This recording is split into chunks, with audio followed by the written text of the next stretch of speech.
रस एवं उसके भेद, अनुभाव, स्थायी भाव, संचारी भाव और विभाव को समझिए एक नए तरीके से। नमस्कार दोस्तों, स्टडी स्पेशल ज्ञान में स्वागत है आपका। आज हम रस को पढ़ने वाले हैं, तो चलिए बिना देरी किए आज की क्लास को स्टार्ट करते हैं।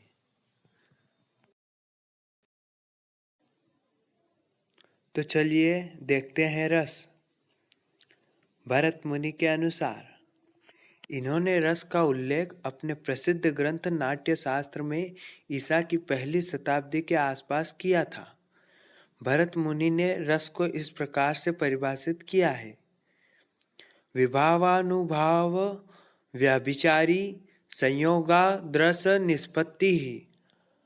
अर्थात जब विभाव, अनुभाव और व्यभिचारी भाव तीनों का संयोग होता है तब उस समय रस की निष्पत्ति होती है।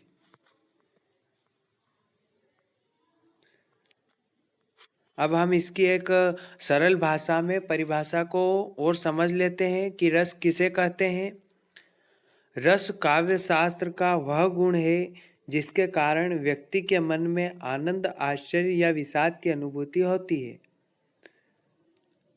अर्थात हम जब किसी कविता या कहानी को पढ़ते हैं तब हमारे मन में या तो उस कहानी या कविता के प्रति घृणा उत्पन्न होती है, या प्रेम उत्पन्न होता है, या फिर वात्सल्य उत्पन्न होता है।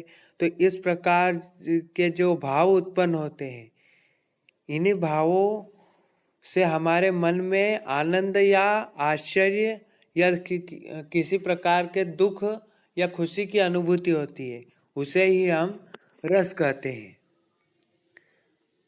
अब रस के हम अंग देख लेते हैं: स्थायी भाव, विभाव, संचारी भाव और अनुभाव। रस के मुख्यतः 4 अंग होते हैं। सबसे पहले हम स्थायी भाव को देख लेते हैं।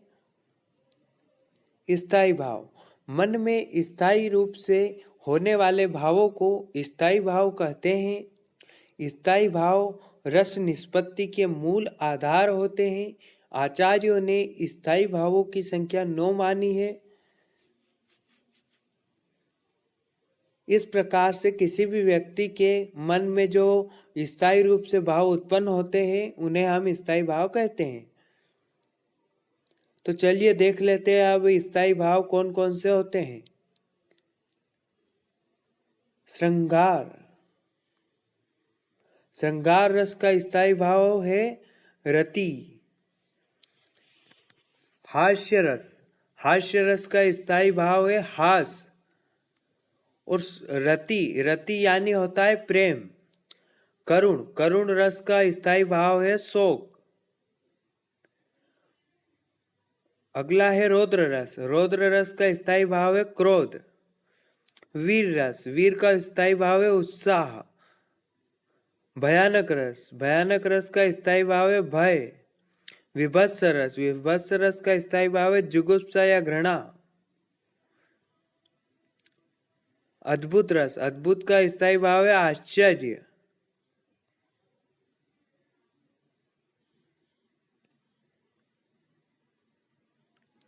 और शांत रस। शांत का सम या निर्वेद। वात्सल्य का वत्सल्य। भक्ति रस का भगवद रति या अनुराग।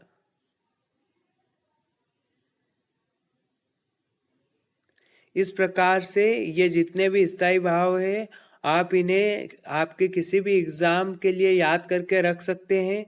इसमें से कुछ में मुख्य मुख्य रस और उसके स्थायी भाव आपको याद करके रख लेने हैं, जो कि किसी भी इम्पोर्टेंट एग्जाम के लिए आवश्यक है। जैसे कि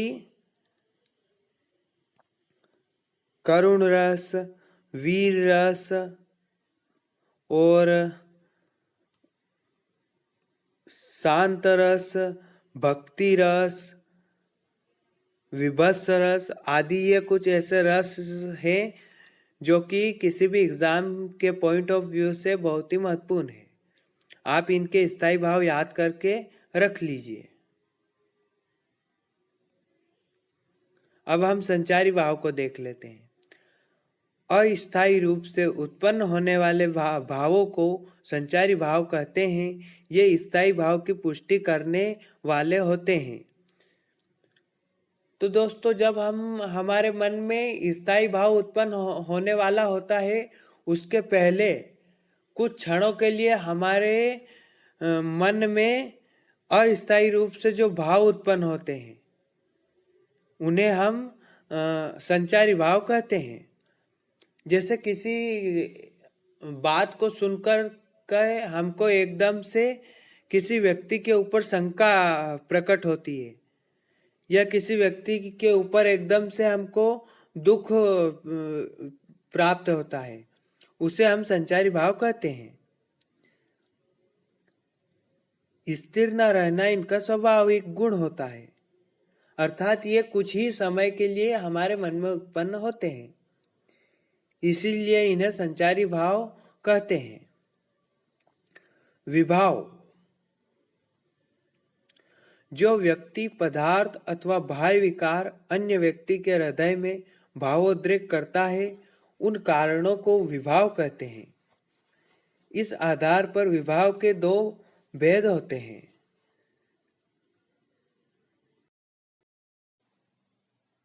अर्थात विभाव हम उसे कह सकते हैं, जैसे कि हम किसी व्यक्ति के बारे में कुछ बातें करते हैं, या फिर किसी वस्तु या स्थान के बारे में कुछ कहते हैं, तब उसके बारे में कहने पर हमारे मन में किसी भी प्रकार का जो भी भाव उत्पन्न होता है, या फिर किसी कारण से हमारे मन में वे बातें किसी प्रकार का आश्चर्य, आनंद या फिर विषाद, दुख, सुख आदि किसी भी प्रकार के भावों को उत्पन्न करने में सहायक होती है, उन तत्वों को हम विभाव कह सकते हैं। अर्थात किसी व्यक्ति के बारे में कुछ सोचने या वस्तु के बारे में बात करने पर हमारे मन में किसी भी प्रकार का भाव उत्पन्न करने वाले जो कारक है, उन्हें हम विभाव कहते हैं। ये दो प्रकार के होते हैं, आलंबन विभाव और उद्दीपन विभाव। आलंबन विभाव, जिस पर रस या भाव टिकता है, उसे आलंबन विभाव कहते हैं। अर्थात हमें किसी भी उदाहरण के तौर पर हम समझ सकते हैं कि जब कोई दो व्यक्ति आपस में कोई बात कर रहे हैं, तो तब जिस बात पर हमारा ध्यान अधिक समय तक टिकता है, हम उसे आलंबन विभाव कहते हैं। उद्दीपन विभाव, रस को उद्दीप्त या तीव्र करने वाला भाव उद्दीपन विभाव कहते हैं। हम देखते हैं कि जब भी हम किसी से बात करते हैं, तब उस समय कोई ऐसी बात भी आती है जो कि हमें बेहद पसंद आती है, और जो कि हमें हमारे रस, हमारे मन के आनंद या फिर दुख, आश्चर्य आदि जितने भी भावों को बढ़ाती है, उन्हें हम उद्दीपन विभाव कहते हैं। तो चलिए अब रस का अंतिम अंग को हम देख लेते हैं, अनुभाव। आलंबन और उद्दीपन विभाव के कारण उत्पन्न भावों को बाहर प्रकाशित करने वाले कार्य अनुभाव कहलाते हैं। तो दोस्तों, आप समझ सकते हैं कि जैसे हम बात करते करते जब हंस रहे हैं, हम खिलखिला रहे हैं, तो हमारे मुख मंडल पर एक अलग ही प्रकार का भाव प्रकाशित हो रहा है। हमारे हाथ पांव की जो मूर्ति है, एक अलग ही प्रकार के भाव को पैदा कर रही है। इसे ही हमारी एक बॉडी लैंग्वेज एक अलग ही प्रकार से प्रदर्शित हो रही है, जिसे हम अनुभाव कहते हैं। यह एक प्रकार के बाह्य लक्षण है जिनसे स्थायी भाव के उदित होने का ज्ञान होता है। अर्थात हमारी किसी बात करते समय या बोलते समय या किसी कविता वस्तु को पढ़ते समय हमारी जो बॉडी लैंग्वेज होती है, उसे ही हम अनुभाव कहते हैं। अब ये भी इनमें भी विभिन्न प्रकार होते हैं, जैसे कायिक, शारीरिक अंगों द्वारा प्रकट व्यवहार। जैसे हमारे शरीर द्वारा हम कितने बहुत सी प्रकार की बॉडी लैंग्वेज यूज करते हैं, उसे हम कायिक प्रकार का अनुभाव कहते हैं। मानसिक, हमारे मन द्वारा उत्पन्न होने वाला भाव है वो मानसिक होता है, उसे हम अनुभव कहते हैं।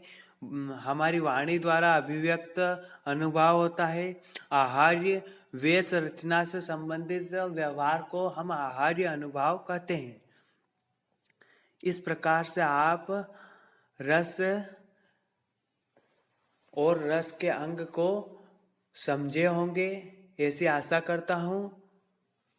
वीडियो देखने के लिए आपका धन्यवाद। जय हिंद, जय भारत।